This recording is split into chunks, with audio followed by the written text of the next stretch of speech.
All right, Brad, we are back. And as I can see in your background there, a little bit of smoke going on. What is going on in Reno? Yeah, we got the mosquito fire out in Auburn, I think it is, Placer County, and there's Mm. another one in Placer County too, and it's just kind of socked us in. Our AQI right now is above 300.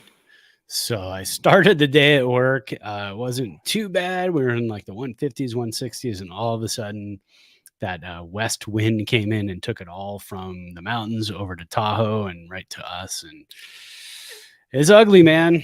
It's ugly right now. So I always feel, like this sucks, and it sucks to, see it and have to deal with it. But then you always just think about the people who are having to deal with the evacuations and all the other stuff. Absolutely. Man, I feel so bad for them. And we were dealing with a heat wave all of last week, and it's subsided a bit. It's a little cooler now. And I was listening to a podcast. I listen to the NPR Up First podcast every morning. It's like 15 minutes of kind of like the big two stories from the day before. And they were talking about how coming from like Baja California, there were like tropical storms, and just the weather was like nuts. It was like bizarro land weather. And then the fires could have been even worse, but these tropical storms, because there was actual rain, helped kind of die them out a little bit. So yeah, it's just craziness going on with the weather. So I hope that I hope it's kind of behind us and things go a little bit back to normal, because I don't know if we, you have all of these people denying, weather changing and stuff and our effect on it. And it's just like, man, these areas were not meant to be this way, obviously. Right. And so, when you're not prepared, like, it's really tough on the people, because the fires. And then like in San Francisco, for instance, all of those homes, because San Francisco is near the water, none of them have air conditioning because there was no need. Yeah. And then you have you have old folks who are living in these homes who are really, really suffering because they don't have AC, and it's crazy. Yeah. And you can't just crack a window. That's not going to do it, because if it's 102 outside, you crack a window, open up all the windows to get some airflow. If the wind is not blowing, you're not going to get anything. And then if the wind is blowing, you're going to get 102-degree heat coming through your house. So, yeah. Oh yeah. We have one of those like attic fans. Oh, and the whole idea of the attic fan is to pull the air from the outside and cool it. But if there's, if it's hot, then it doesn't work as well. So it's just, it's crazy, but it's brutal. Here, it was only, I think it was in the lower 80s, high 70s. Today is only 73 right now. And this time last week, it was still in the 90s. So that is a positive. Yeah, we've got 75 right now, but you can't even go outside. I can't open windows, let in some air and cool down the house or anything. We got the AC running, and I'm changing the filters. During the summer here, I'll change the AC filters. You're supposed to do it every 3 months. Yeah. I do it every month. I just I put it in the budget, and I said, we're changing those filters every month because of all the smoke and dirt and everything else you get up in the high desert here, that you just really have to change them. They're nasty after a month anyway. Yeah. So football season started last week, and yesterday was the Sunday, all the Sunday games. Your team opened on Thursday. Yeah. Those who listen to this podcast know that we were battling it out last year, and the Rams came out on top in the NFC Championship game. And so what is our reward? Our reward for being in the NFC Championship game last year is we both just play terribly and lose an opening weekend. You guys lost. At least you guys lost to a really good team in Buffalo. Yeah, but you also have a bit of an excuse. I mean, the weather was garbage. You had a I'll call him a rookie quarterback, because he really didn't, it's not like he got a ton of reps last year, but you got a rookie-ish quarterback in this torrential downpour, a monsoon. I mean, our excuse is nothing. I don't know. We just got beat. They decided not to show up and got their butts handed to them. So, yeah, it was close too. And then all of a sudden I turned the game back on. I was like, what the heck happened? So that the little football lead in, we'll do that from time to time because we're both big football fans. And sometimes, especially when baseball season is over, there's there's not much to talk about when it comes to the Giants. But the reason why I mentioned that is because there's a new podcast on our feed. We teased this last week.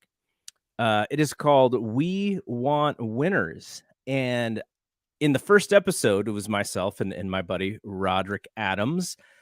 We kind of explained what the podcast was and why it was called that. It's based off of a 12-year-old story about an old Facebook page that we had and everything. So here's the clip there, the little graphic for it.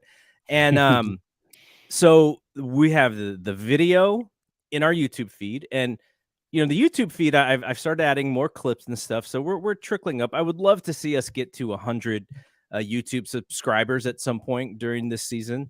We're going to hopefully get that channel out there a little bit more. And also the audio is in the BSPN feed. So now there are 2 49er shows.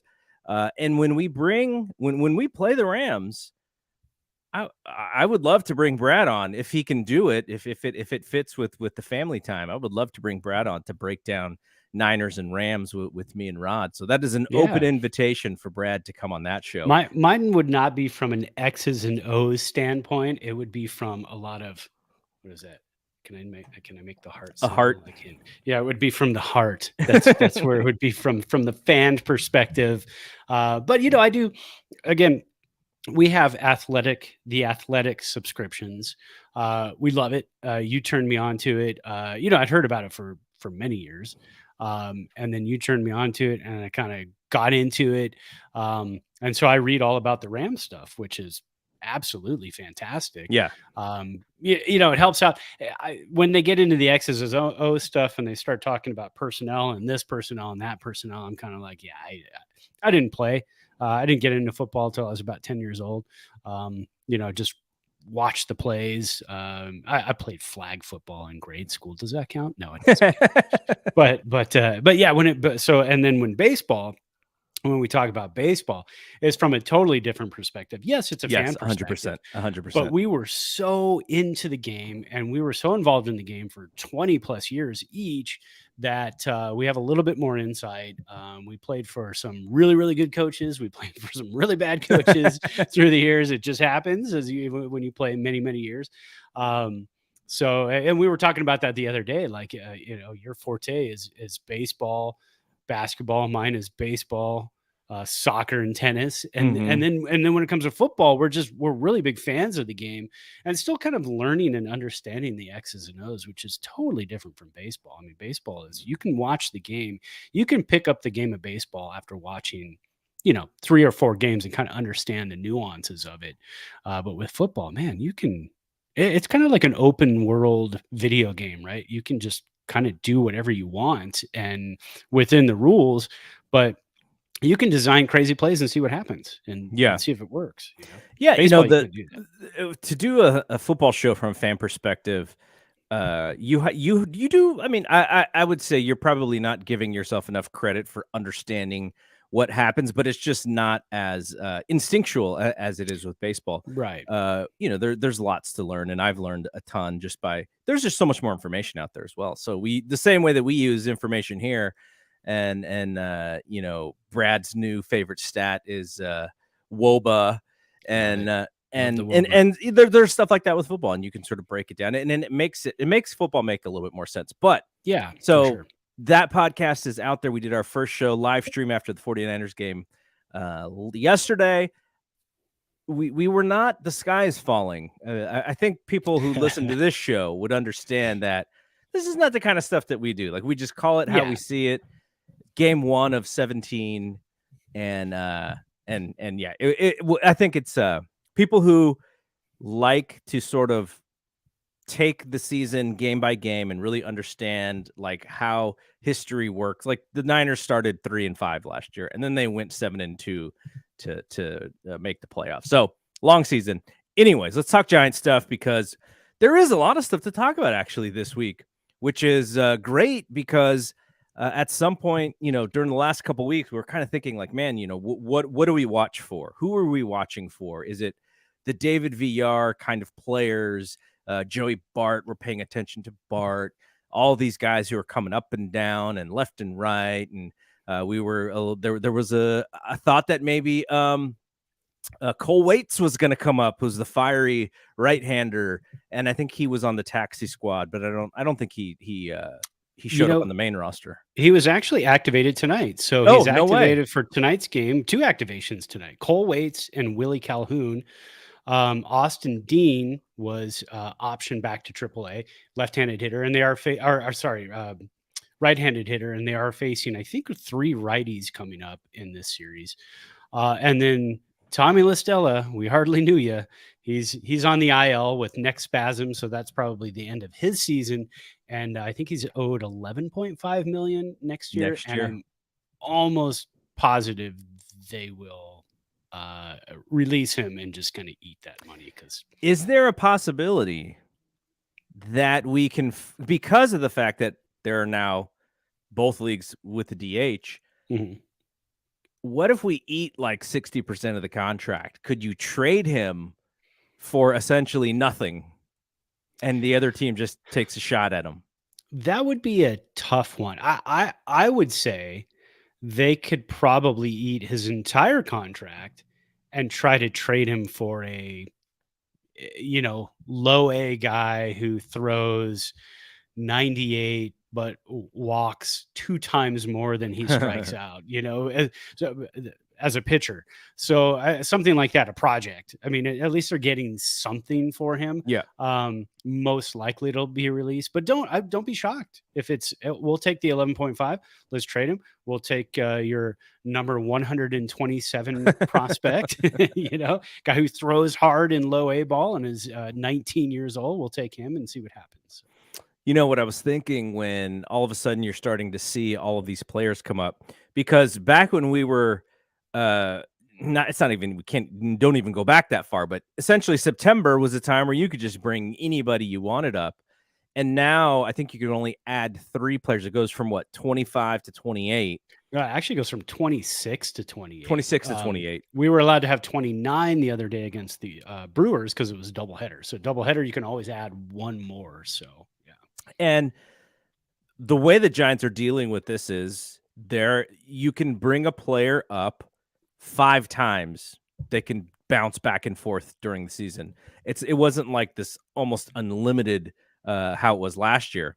So they have not exercised everybody's 5 times. So you just have this pool of players and it's like, yep, this is why you're in Sacramento. Be ready. We just have a ton of options to use for the rest of the season, and that's what it seems like they're doing. Yeah, absolutely. And I because looking at it too, remember not too long ago, it was they would get a guy like Sean Jelly. All right, pitched really, really well against the Brewers in the second game of the doubleheader. What did he go? 5 innings, 3 hits, 1 earney, 2 walks, and 6 strikeouts. And his sinker was working super nasty, 95 to 97 sinker. Change up and cutter were both nasty, and he was pitching really well. Well, then he pitches that game, and then he's optioned back down to AAA. But not too long ago, it would be like, we're bringing up Sean Jelly. Oh, great. We get to see him pitch the rest of the season. Yeah. But now with all the shuffling and the lineup weights, so all right-handed against lefties and all lefties against righties, and having those options and having a taxi squad and being able to move around, you're seeing a different game nowadays from the management standpoint than you did, 5, 6, 7 years ago, where it would be, we'll bring up Mad Bum and he'll pitch the rest of the season. And in between his starts, he'll be on the roster and he'll be here in San Francisco. So, and there's a chance that Jelly might, have been optioned, but he's still on the taxi squad hanging out in San Francisco. Doesn't have to go back to Sacramento and then come back to San Francisco in a couple of days to maybe pitch again. Not exactly sure the nuances of that and how that works, but yeah, it's definitely a different game. I mean, there's a lot of things that are changing, a lot of rule changes for next year too, that we'll talk about later. Yep. We're going to talk about that. That is on the list of things to chat about. So I think the first thing that we were both like, oh, wow. Like, not that we didn't see this coming. We didn't see it coming right now in September, which is our guy, Wilmer. Yeah. Wilmer Flores signed a contract he re-upped his contract essentially. Yeah. It was gonna expire at the end of this year, and then the Giants signed him for 2 more years. And I was actually looking at his contract from the last 3 years. So he's been with the Giants since 2020. Base salary of $3 million. Now, because of the pandemic, they adjusted it. He only got like 30 something percent of it or whatever it was. Right. And then last year, another 3 million. And then this year was 3.5 million.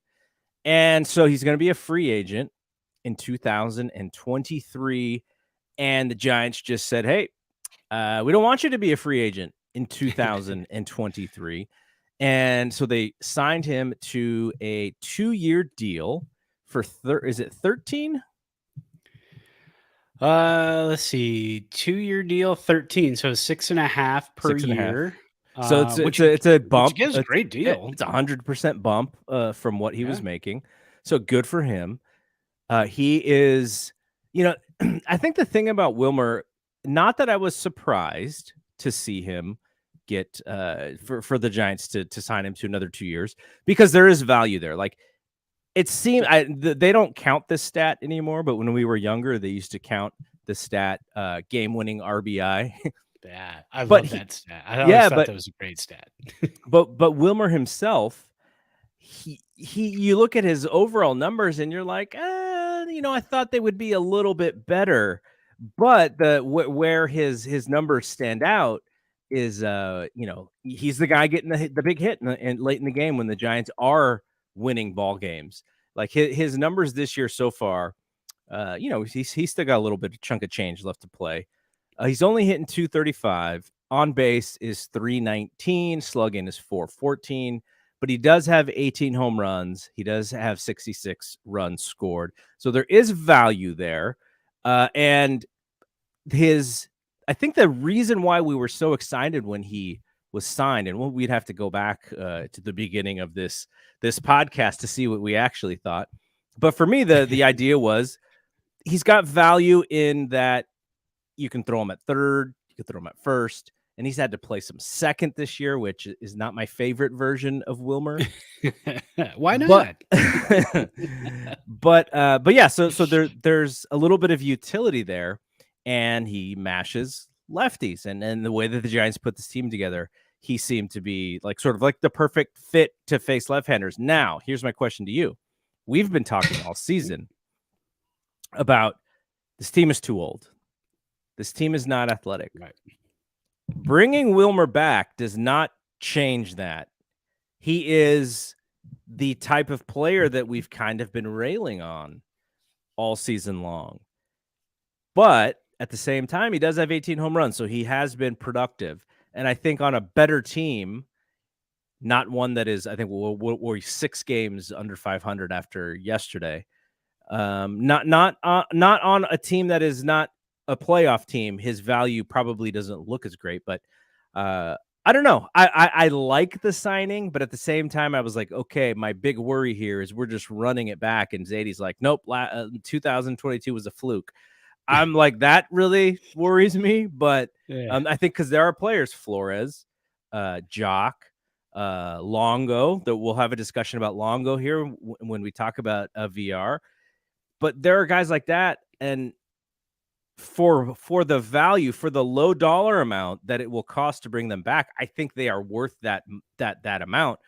But I also watched the other team. When I was watching some of the replays of the games, it seemed like there were like 4 or 5 scoring opportunities that were the result of the fact that Jock Peterson can't play defense in left field. And so at the same time, right? So if you're putting together a team where maybe Wilmer can play a little bit of first, a little bit of third, DH against lefties, and Jock can exclusively DH against righties, if those guys don't have to play any defense, I think I feel a lot better about this signing. But I have a feeling these guys are going to have to play some defense, and that's where I'm like, oh my gosh, this is just going to remind me of all my nightmares from this year. Yeah, and you said 2 key words: some defense. Mm-hmm. Right now, they're playing all the defense, defense. which is not what you want. So this could be a glimpse into what is going to be happening next year. Okay, so we got Dominic Leone was DFA, Yeah. right? So, and here comes Cole Waits. They want fire. They want a flamethrower right-hander. They want flamethrower left-handers. I think things are starting to change a little bit in that regard when it comes to pitching. Again, you can build the staff. DeSclafani, Wood, those guys are going to be back next year. So then when you start to look at the lineup, you say, well, what was our biggest fault this year? Obviously, the defense. We've talked about that. I don't know how many times the defense is just extremely faulty. Every podcast. Every single, we could just put crappy defense. We could just put that up on every show. But you hit the nail on the head. You're talking about a platooning DH. The Giants we talked about, and everybody's talked about this season as well. At one point, it said we have 8 DHs, and we only have 1 DH spot, and we have 8 DHs. And they're playing the field. We need to stop this. So if you can narrow it down and say, Jock Peterson, Wilmer Flores, okay, defense is not fantastic, but if you guys had to fill in the field somewhere, Jock can play left field, and like you said, Wilmer can play 3 different positions.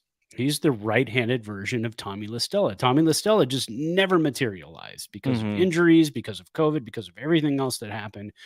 But Wilmer Flores did. He materialized into what Zadie's vision is for a player on this team.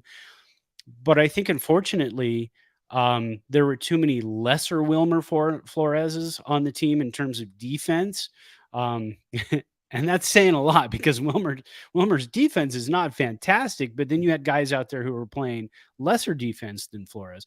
So if you can get Flores and Peterson to DH, and then you can build a defensive team around that, but also guys who have a little bit of pop. I mean, Thairo Estrada, not the greatest defender, but he has some, article I read today. He's playing a better shortstop and getting more comfortable at shortstop.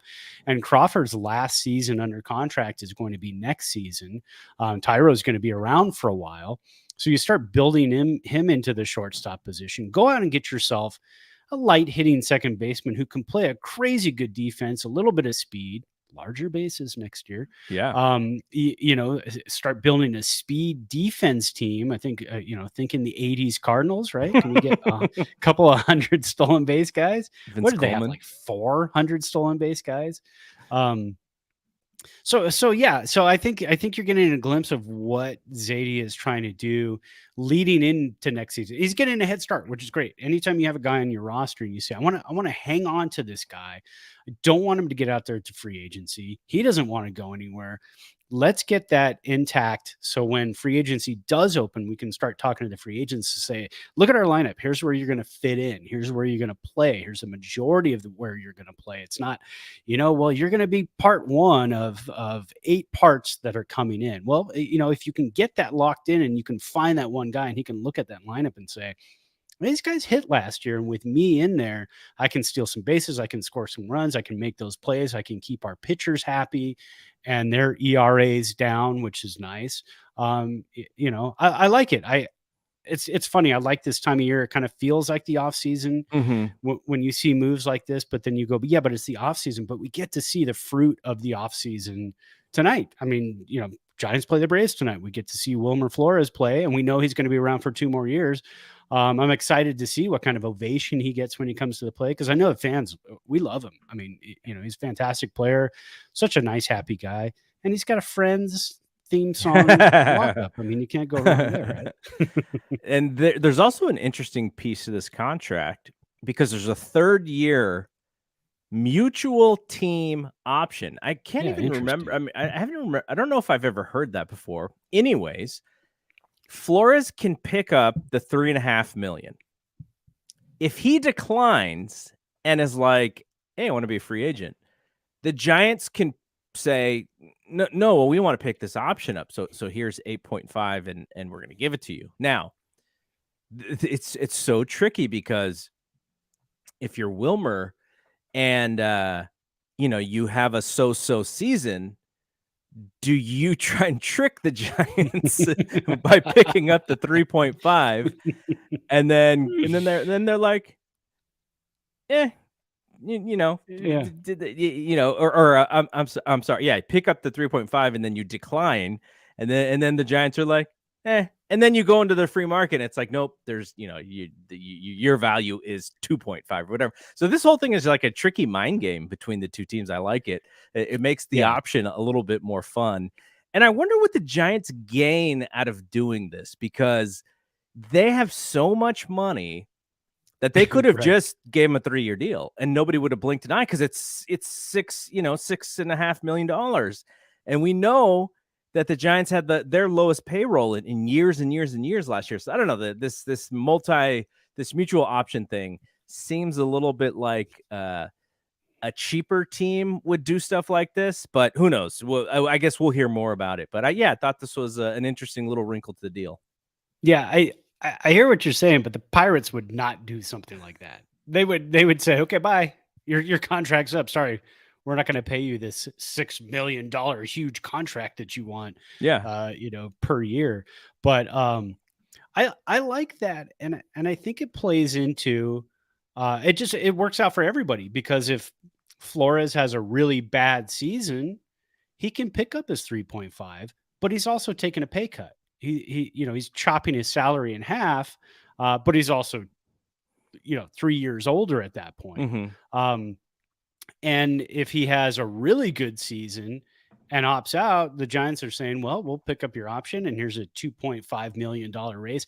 And again, knowing the Giants and knowing the way they work, I'm sure, and if they're in the money at that point and winning, I'm sure, and I think I've seen this before, but not with Zadie, they pick up that $8.5 million option and just say, "Here's 8.5 million. Let's work you a new 2-year Mm-hmm. contract, Mm-hmm. and then we'll get that 8.5 in there as well, and we'll take care of all of this." The Giants take care of their players. I mean, that's the bottom line, and that's why players do want to come to San Francisco, and that's why a guy like Flores says, I want to stay in San Francisco. They treat you well. It's a family environment. Love playing in San Francisco. Love playing in front of the fans. So, and I'm sure he'll get a nice ovation tonight. All right, before we get to the rest of what we're going to talk about, let's mention what we're drinking. Now, I sent you every time I go to the grocery store, I feel like I send you a text of what I'm. I love it, man. thinking. I love it because I don't go to the grocery store that often. And so that Jack Daniels is marketing a new whiskey called Bonded. Now, I don't really understand the marketing behind it. It's about, there are different barrels that they're aging this specific whiskey in and blah, blah, blah, blah, blah. But I thought about it. I was like, have I ever had Jack Daniels except when taking a shot or mixing it? Like, have I ever just had Jack Daniels either neat or on the rocks by itself? I don't think so. And so I was like, maybe this bonded version. Oh, you know what? I may have done that with Gentleman Jack before. I've had Gentleman Jack before. Yeah. But I was like, let's try this. Let's get some bonded. Let's throw it on some ice and let's go. And my palate is not artistic or in any way, but I don't really. There's not really much of a difference for me. It's a hint smoother, I guess. But again, I haven't had Jack Daniels by itself in quite a while. I'm usually mixing it with Diet Coke or something. But yeah, so I probably wouldn't buy it again. But it was just an experiment on. And there's actually there's a small barrel Jack Daniels that's a little bit more expensive. So I kind of got the middle one of it. But yeah, it just tastes normally like regular Jack Daniels to me. Yeah, it's Tennessee whiskey versus bourbon, so it's a little bit different. Bottled in bond, I think any distiller can do that. And from what I remember, so there's a set way to, per the government, there's a set way to distill whiskey. if you follow those guidelines, you can put the bottled and bond label on that batch, on those bottles, and then you get there was some sort of tax break. Mhm. I'm not sure if that's the case anymore because people started getting a little crazy with the whiskey. Mhm. Looked it up real quick. It was enacted in 1897. So, it's been around for quite a while. The whole bottled and bond. I get the Evan Williams bottled and Mhm. bond. It's also 100 proof. And it's so smooth. It's so different than the regular Evan Williams, which I really like, but Mhm. it's totally different, very smooth, kind of like almost like a candy apple aftertaste to it. So Mm. I'm jealous you have that bottle because as soon as I saw it come out, I think I saw it on Twitter. I was like, yeah, I definitely have to get that. So Yeah, they're actually they're marketing it. Like I'd never Hmm, I don't think I'd ever yeah, gotten any Jack Daniels ads like on Twitter and Facebook, but I've started to see it in my feeds and such. nice. I'll be going to YouTube channels tonight. I have a couple of bourbon and whiskey dudes that I Mm. follow that usually crack open a bottle and taste it and let you know about it. So, um, I called up The Rock and I said, "What should I drink?" And of course, he said, what choices are there?" So I have got There's some one. Terramana tequila. He opened the Rams and Bills game the other night. I don't know I if you did. saw I that at saw the that. beginning. Yelling into the mic like he did for the Super Bowl. I think he cursed us. I don't know what happened. I got some Zevia lemon lime twist and then a lime in there, and then I've got my Baja Brewing There Company. you go. My parents went down to Mexico during I think it was around June, and they went to Baja Brewing Company. My dad always sniffs out any kind of brewing company anywhere in the world that we Mhm. go. He will find the brewing companies and he'll go to one at least on the trip. Um, so Terramana, lemon lime twist, and a little bit of lime, refreshing on this nice, cool, smoky Yeah. day. Yeah, I guess it's probably tequila for you would be a good choice because you don't want like some smoky bourbon because you're living in smoky, Yeah.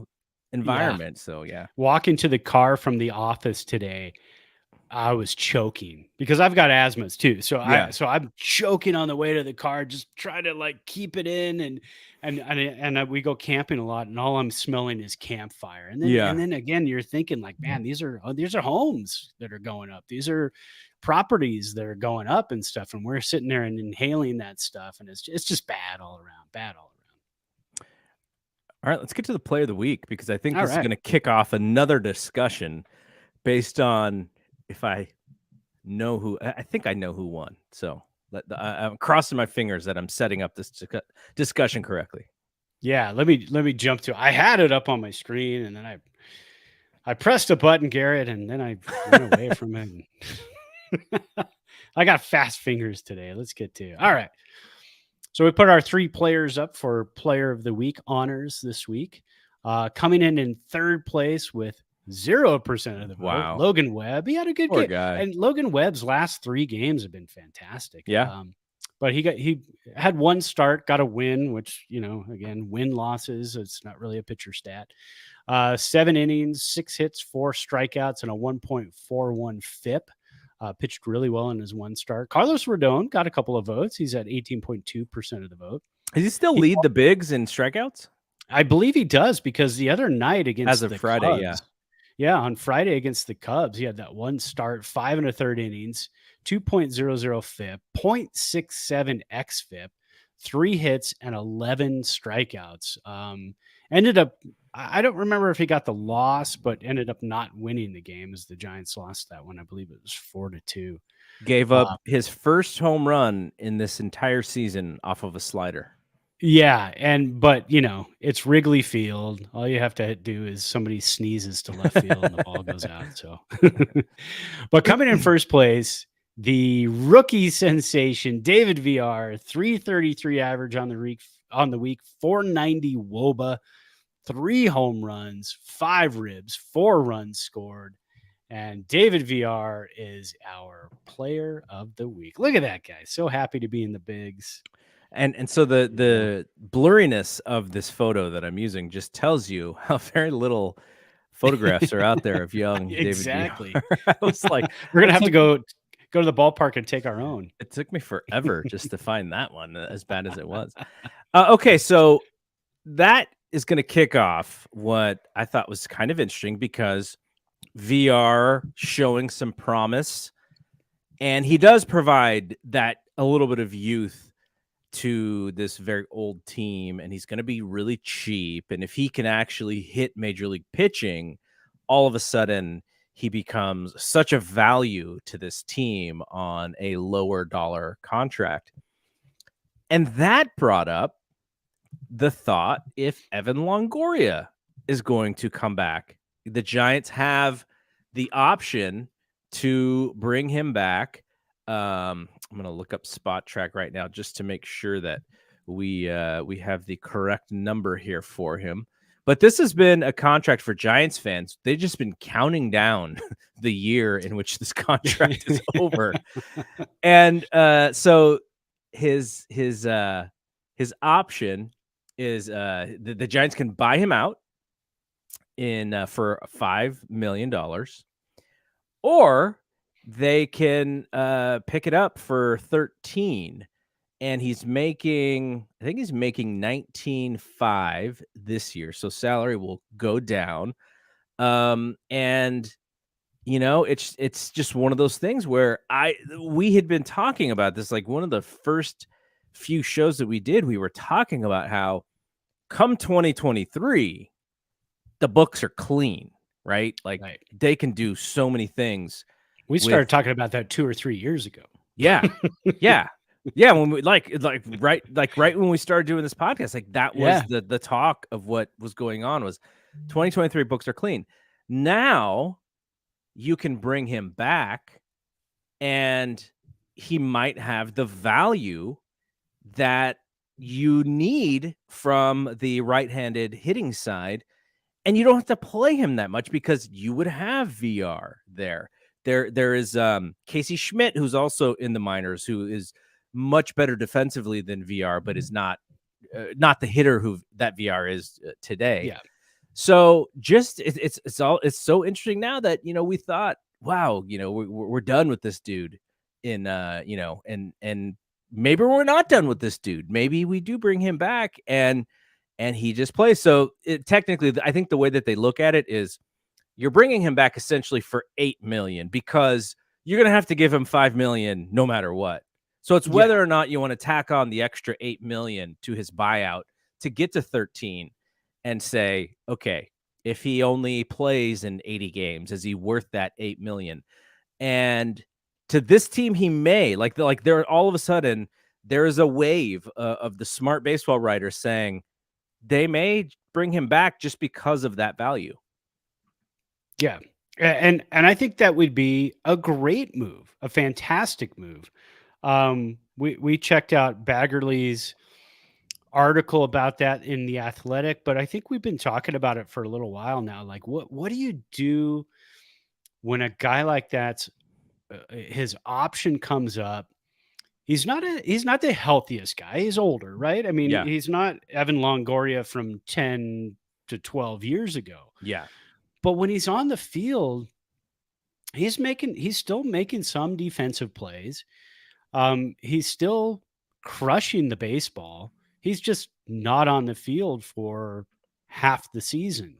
But again, to pay for half of Evan Longoria at $8.5 million as a mentor to the younger guys, I mean, I think that's fantastic. I think that's the way to go because, one of the drawbacks though is you've got VR and you've got Longoria, and they both hit lefties. Yeah, but they both don't hit righties. So that's kind of the problem. I mean, you're not talking platoon here. You're not talking platoon at third base. But you're also giving VR a chance to grow. You're not saying, VR, you're in at third base, get us 152 games this season, and let's see what your stats are at the end of the year. No, you're giving him a chance to struggle. If he's going to struggle, let him struggle a little bit, but you're also giving him a little bit of a life raft because Zadie has always said, we are going to put a competitive team on the field. There is no chance and I keep seeing this on Twitter. People are railing against picking up Longoria's option, but people are railing against it because they said, well, just let all the young guys play. Well, that's not Zadie. That's not what he's going to do. That's not what Kapler is going to agree to do, is just run out a AAA lineup and then give him 2 or 3 years and see what happens. No, they want to play competitive baseball today. They want to play it today. They want to play it tomorrow. They don't want to play it in 3 years. So to see, example, Wilmer Flores talking about extending Jock Peterson, talking about picking up Longoria's 1-year option. These are all great ideas. I don't think you could ever have a team built of just young rookies, because when you put them all in the majors, you're probably only going to have about 30 to 40% of them that are going to flourish and go crazy. The rest are really, really going to struggle. I mean, look what we're seeing with O'Neal Cruz. Mm-hmm. I mean, he's hitting missiles and bombs, but he's only hitting like 200 or below 200. Are the fans going to put up with that? Are they going to come to the ballpark to see a bunch of 21 and 22-year-olds hit, 120 and 180? But he had a majestic home run 3 weeks ago. That's not going to cut it. They're going to want to see, a team that is competitive, a team that can go into Chicago and then win 2 out of 3 when the chips are down and everything was ugly earlier in the week. So I think it's a great move. I worry about the VR and Longo both being right-handed, both struggling against right-handed hitting. That's the only thing I really worry about. But VR can come around. VR can come around and hit right-handers. It's just a matter of fixing the approach against right-handers as time goes on. There's also discussion about Jock Peterson. It sounds like they are discussing the possibility of bringing him back or doing similar deal with Jacques that they did with Wilmer, where, season's got some time left. It's going to be a free agent next year. Let's see if we can do something before free agency and we lose that opportunity to continue to negotiate solely with the player. Yeah. And the one quote too that I really liked from Baggerly, that he got from Wilmer Flores about Longoria was, Wilmer said he gave us an idea of how to approach him, talking about Wade Miley, because I think Longoria had seen him 46 times or something. So he said he gave us an idea of how to approach him. You always listen to someone who's played the game a long time. They can tell you or teach you how to approach the game. For $8 million to have a guy like that on a 26-man roster I think is worth more than $8 million. And people may say, well, just make him a coach. I mean, he's not ready to coach. Yeah. If the Giants let him go, he probably signs back with Tampa Bay and maybe finishes up another 2 years, and then they lose an in-house coach. So don't let it happen. Grab him. They have the money, so it's not a money thing. Yeah. And it's not like they would buy him out for the 5 and then that 8 million goes to somebody who has that much value. It's going to go to a wild card, right? It's going to go to maybe someone who doesn't play every day, and there's a reason why they don't play every day. So interesting. It's an interesting thing. And I just wanted to note a couple of just quick stats. He's got the second. Now, if we say 200 at bats or whatever is the minimum, second highest slugging percentage on the team behind Jock, and that's with only 229 ABs. He's got like 13 jacks, and on base, similar. I think it's OPS. His OPS is second to Jock as well. There are guys who have a little bit higher, but they're in the 80 at bats or whatever. So when it comes to, at least 200 at bats, Evan Longoria is second in slugging and OPS. So what does that say? Well, the Giants aren't, the Bronx Bombers this year, but at the same time, when he is on the field, he is producing. Now the question is how much is he going to be on the field next year? If he does come back, he won't have as big of a weight on his back to play every day like they really expected him this year, which he couldn't. He still has a bum hamstring. I mean, you saw him. They smoked a ground ball at him. Was it last night or the night before? And he was just like, I had to make a business decision. I was not going to get in front of this thing, and it led to 2 runs. So yeah, so if you can put him at DH, you can save his body. yeah, You can, like they talked about too in the article, they could do the Buster Posey plan, 2 on, 1 off, 2 on, 1 off, 2 on, 1 off, and then he ends up playing, 2/3. I just did math real quick. 2/3 of the season, at DH, and maybe, I don't know, 20 games at third base. yeah, maybe 40 half. games at third Like base. let's give him, Yeah. let's give him half just because we know but yeah. So of course, this front office and Kapler, they love their options. He would give them an option. Yes. I don't. The only thing that it hurts my heart a little bit is it does seem like it's going to take until 2024 for them to get younger. That's really the only thing is, that's when Crawford is up. We'll see what I can't imagine Belt is coming back, but late in the free agency, all of a sudden Belt, if he doesn't have any options, they're like, dude, we got it. We have 8 million, 10 million waiting for you. You don't have to play every day. Like same thing, right? Yeah. We'll see. But I think it will take another year until they are able to make a big attempt to get younger. By the way, you like to share sometimes old friend Nick Martinez's tweets about the Giants. He's a very fiery Giants fan. did he have a take on the Longoria or not Longoria, but the Wilmer thing? And then I imagine his thoughts about Longoria will be even worse. I have not heard a word from him in the last couple of days about that. I'm waiting. I'm waiting to see what he says about. He doesn't like the old guys. I'll tell you that. Yeah. He doesn't like the old guys.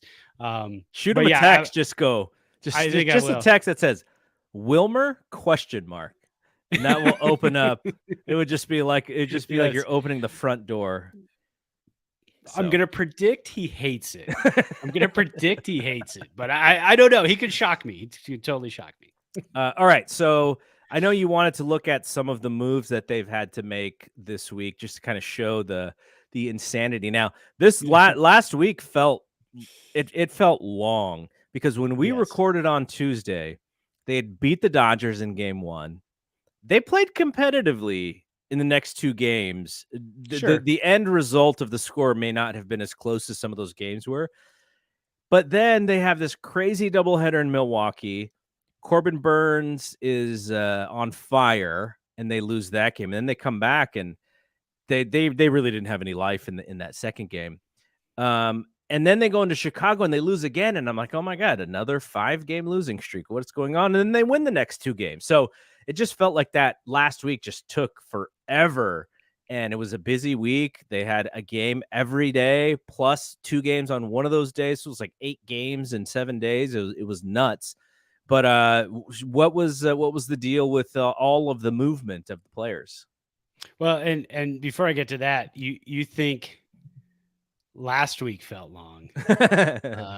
This week we play 3 against the Braves and 3 against the Dodgers. So so it's going to be a little bit, and then we go to Colorado for 4, which is never fun. I mean, I like winning. I like scoring 13 runs, but I also don't like giving up 12 runs. So, but yeah, look at it. I mean, it's September, so there's going to be lots of moves. So to start out the week, I think right after we recorded, or maybe it was before we recorded, I can't quite remember, but Joey Bart was taken off the concussion list. He came back.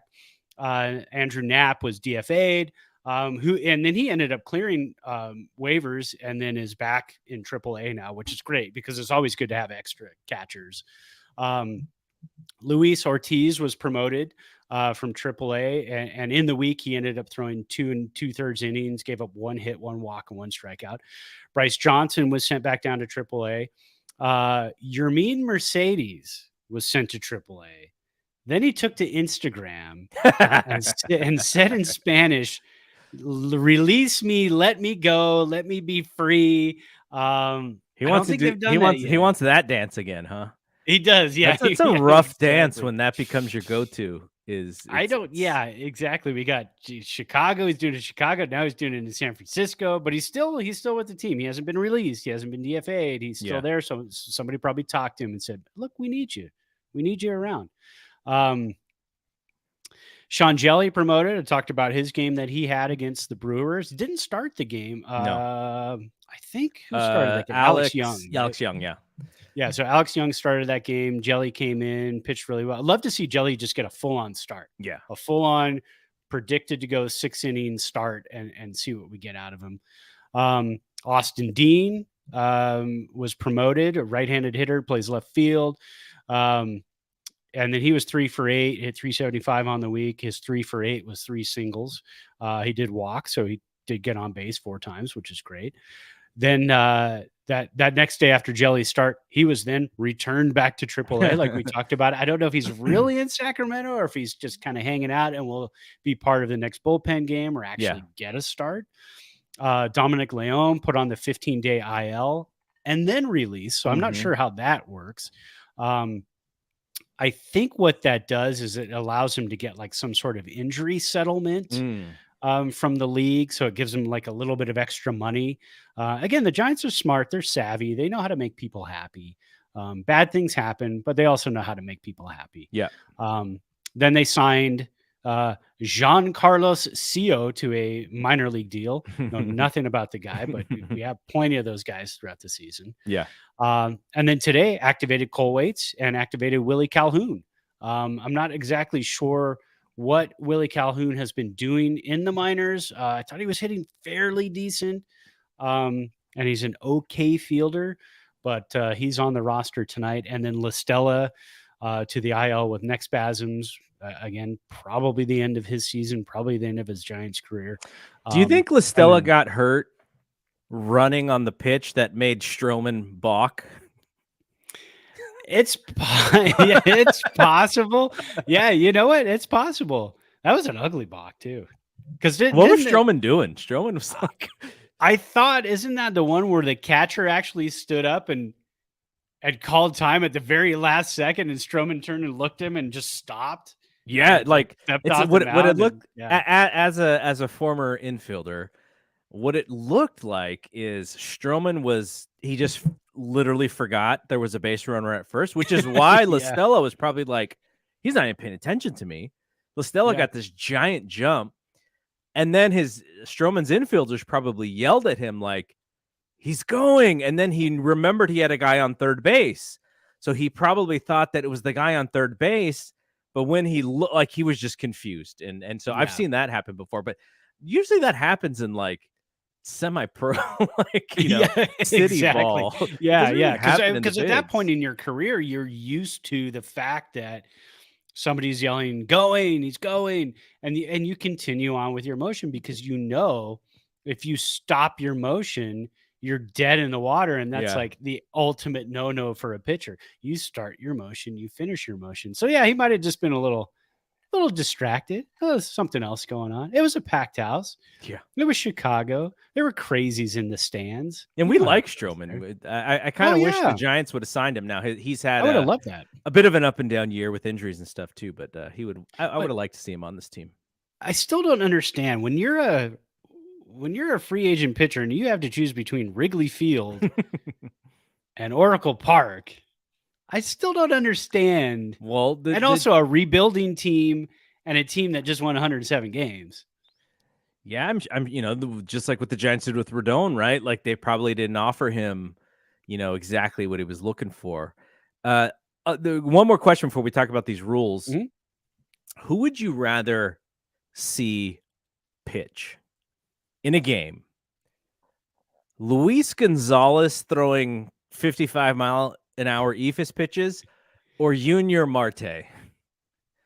Because you were pretty tired of old Junior there this weekend. Yeah, give me Luis Gonzalez.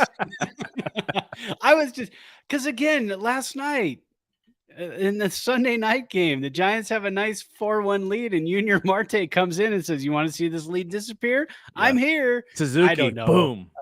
Yeah, it's frustrating. Well, he also gave up, didn't he give up a knock and, like 2 knocks and drove in a run and then Suzuki's home run?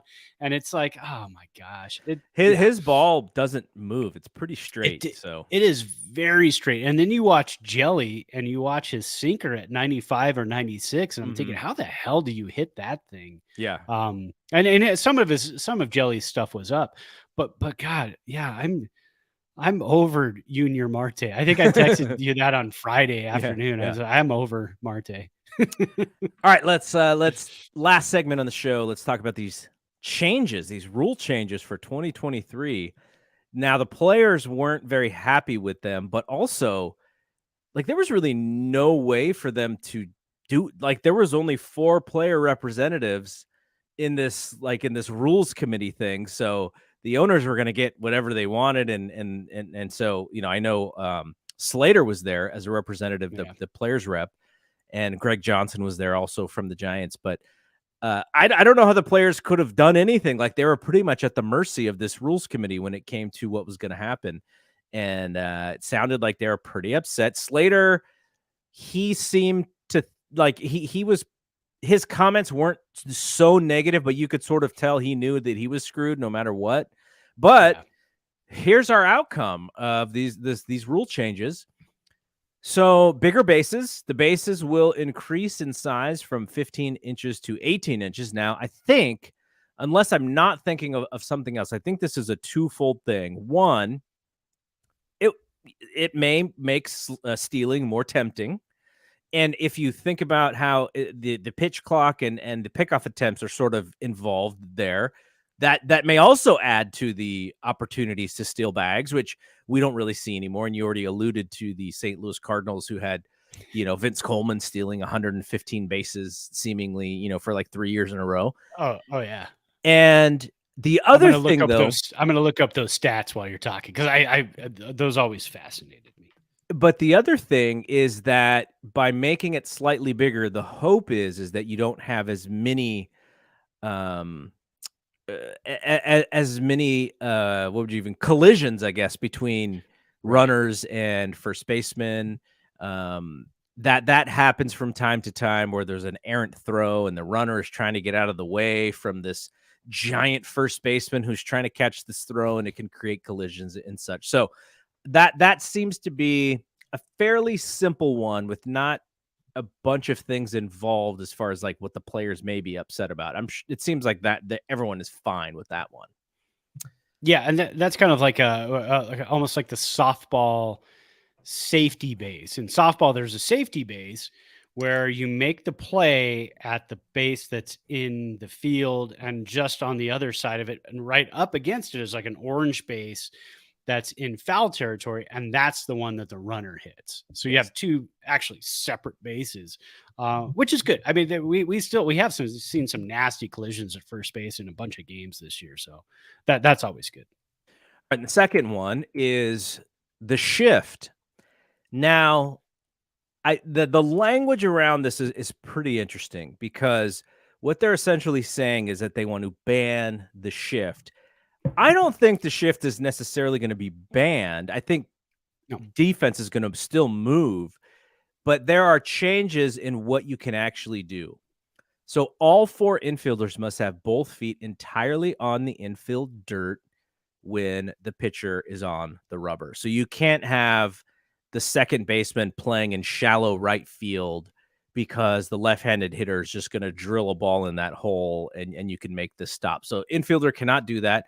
Brandon Belt may get a few more hits, because that's the one that gets him all the time.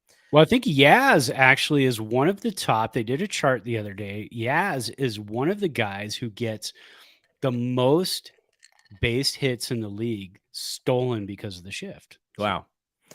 And the other thing you cannot do now is you cannot move your infielders on the other side of the base. So if you're a third baseman and a shortstop, you have to stay on your side of the field. If second base is sort of the middle area, and then for second baseman and first baseman, same thing. You got to stay on your side of the field. That's going to be an interesting one, because that players are going to get as close to that line as possible, and it'll be up to the umpires to kind of, regulated, I guess. That would be interesting because these are the same umpires who seemingly cannot call a half swung strike correctly, or a balk, or I don't know. We just name them all. and so failure to comply, like if you are illegally shifting, the umpire calls you on it. It is an automatic ball for the pitcher, so that will make the pitcher very unhappy. Yes, but how are they going to do it? Are they going to start putting like a white chalk line behind second base that goes from the point of second base to the outfield grass? I mean, that's what they're going to have to do, right? Some sort of line. I think you could probably just draw it in the dirt with like use something and just like put. I don't know. It's going to get weird. It's Yeah, gonna get really weird. totally. It's gonna, like, they're talking about like making the pitch clock so that these games they go a little bit faster. But now, are the umpires going to start huddling? Like, is his foot, Yeah. shoelace on the other side of the bag? Like, I just hope that stuff doesn't happen. Yeah, because they're going to have to look at it as every pitch is happening. The umpire's going to have to look over. I mean, they don't want to do that. They don't want another job. They're, like you said, they're having a tough time with their real job. I mean, what they could do is, I don't know if the players would agree to this, but you could put some little thing in a glove or something, and that it just automatically tells you, like, oh, this guy's over the thing, like this is what happens. Okay, so here's the one that is the most interesting to me because there's so many pieces to this. The pitch clock. Once the ball is ready for play, the pitcher must begin his pitching motion within 15 seconds, as long as bases are empty. And if there's a runner on, 20 seconds. The batter must be in the box within 8 seconds of the timer starting. Now, this started to happen a little bit when I was coaching and playing City League. The umpire would just flat out tell you to get in the box. And even if you're getting signs from the third base coach, nope, get in the box. Nope, get in the box. Okay, that's a strike. I don't know if it's going to happen exactly like that, but it does. It could be challenging, and it would be up to the third base coach to really, really have those signs ready for the player. If the pitcher is late, he's charged with an automatic ball. And if the batter is late, he's charged with an automatic strike. The pitcher may disengage from the rubber, stepping off or maybe throwing a pickoff attempt, no more than twice per plate appearance. If the batter advances during the plate appearance, the disengagement counter is reset. So if they steal a base, then the pitcher could do it again 2 times. If the pitcher steps off or throws to the bases a 3rd time, the runner automatically advances if the pickoff attempt is unsuccessful. This is like a video game at this point. Yeah. like it's like, I don't even know who has a great pickoff move anymore, but it's like, Logan Webb, he's used 2 of his pickoff already. Yeah. Now it's, now it's the runner, and he's getting an even bigger lead. This is a giant lead. No, he throws over, and no, he's not picked off, so he's still second anyways. That's where I'm confused. So I guess I think you just answered my question here, because let's say they throw over to Lewis Brinson twice. Yeah. They don't get him, right? Now he can take a lead that's like, I don't know, 10 feet off the bag because he knows you're not going to throw. But at that point, you can throw a pickoff move. Yeah. And you get him out. And you don't waste it. Nothing happens to you, right? So I forgot about that aspect of it. So yeah, it just becomes the game within the game. Yeah, exactly. And I do wonder, because I don't feel like pitchers hold runners on like when we were younger, because there was always the threat to steal. Like Eric Davis got on first, or Ricky Henderson, or Vince Coleman, and you just sort of knew one of these pitches they're going to run. Yeah. They were going to run. You just had to sort of guess which time. Almost nobody runs now. So, like, I don't even know who's leading the baseball and stolen bases these days. I'll look it up while we're talking about this. Yeah, yeah. Um, but it's interesting that they do it now when they think that, I guess this is just a way to speed up the game, but I don't even feel like people are stealing anymore. So in all of baseball, now I this actually makes sense to me. The two top players in stolen bases actually make a lot of sense to me because they are cards in MLB The Show, and they are fast as hell. And I always use them as pinch runners. Yeah. So one of them is John Birdie, and the other one is Mateo from Baltimore. Now, tell me how many bases you think Birdie has to lead all of baseball this season. I already looked it up. Okay. And I was actually looking at stolen base numbers. I think it was yesterday. And it's ridiculous to think that these are these stolen base.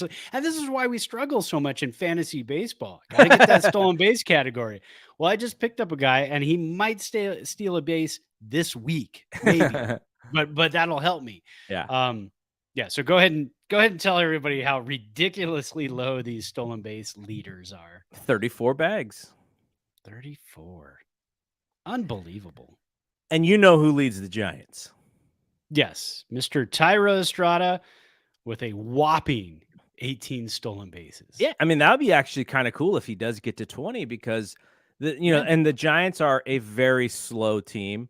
So they only have 3 guys in double figures.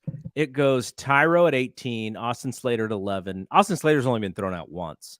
Luis Gonzalez with 10. And then it goes Yastrzemski 5, Duggar, who's not even on the team anymore, with 4. Peterson actually has 3, and Joey Bart 2, Darren Ruff, Brandon Belt, Brinson, Crawford, Vossler. So then it's just nothing but zeros. Like the rest of the roster is at 0. So yeah, it's just crazy how very few stolen bases. Okay. Do you think we're going to see more dancing at first base once the 2 pickoff throws are made?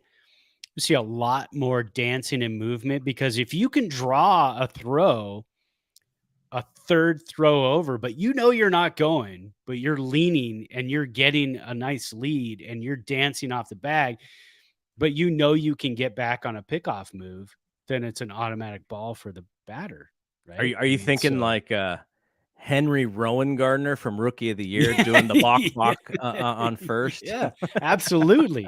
Absolutely. We're going to see some new wrinkles in the game. Be prepared because it's going to get really weird, man.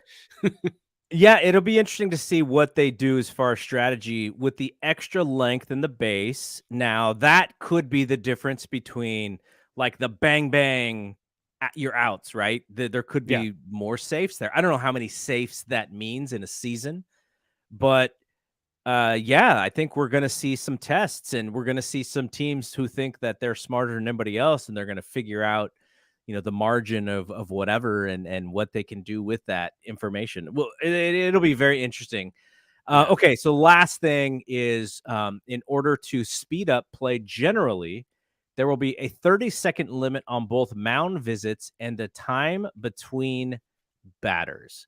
So what they believe is that it'll cut down it'll cut down the time of a game by as much as, where was it? I saw a number. I think it was like 26 minutes. That's based off of the minor league data that they have.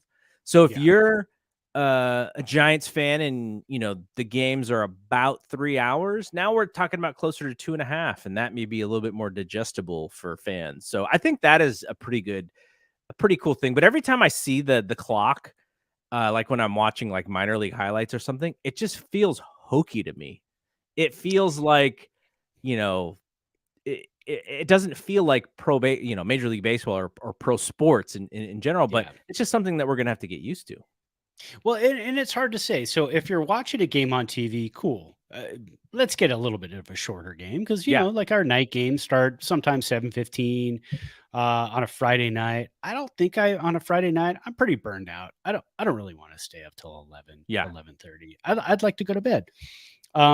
But if you're at the ballpark, it's a little bit different because if you pay for a ticket and you go to a ball game that is now half hour to 45 minutes shorter, do you feel ripped off if those ticket prices don't come down? I mean, they're not coming down, No. but you get less product on the field now.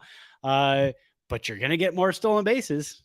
Yeah. So what's the trade-off? I don't know. It's going to be a little bit tricky to see how that is, shorter games for people who go to the ballpark. Is that going to be a good thing? Is that what they want? Because again, shorter games, you're spending less on concessions because you can't leave your seat as much. You're going to miss more the more you leave your seat. Sure, but something had to be done. I mean, we got some long games. Something had to be done. All right, so I'm taking this from the Fangraphs article from by Michael Bauman, September 12th. So this is today. And so he wrote that the 18-inch bases probably is not going to have really any effect on offense, but he does think that it should reduce the risk of injury, which is, kind of what that's the more important thing than whether or not there's an extra 5 stolen bases this year. And then as far as the shift is concerned, he says the problem now, and he's quoting another writer, basically saying that the real problem is it's just too hard to hit the baseball. The contact is too precious a commodity to waste anything but full effort swings. And it's funny because when you listen to Will Clark talk about how to hit against the shift, he's like, oh yeah, you got to take something off the swing, got to go the other way. And the problem with that mentality is that these guys are throwing so hard, you can't really handle the bat like that because it's just so hard to actually put the ball in play. So that's an interesting thing. Batting averages on balls in play league wide is down. It looks to be about 25% this year than it was 10 years ago. So that seems to have to do with velocity more than anything else. But that also plays into this pitch clock thing because some people think, now I don't know if I've seen any data on this, but some people believe that if you kind of let the pitchers take up as much time as they want to throw pitch after pitch after pitch, they can continually throw it as hard as they can. And maybe with a shorter time between pitches, maybe that isn't the case.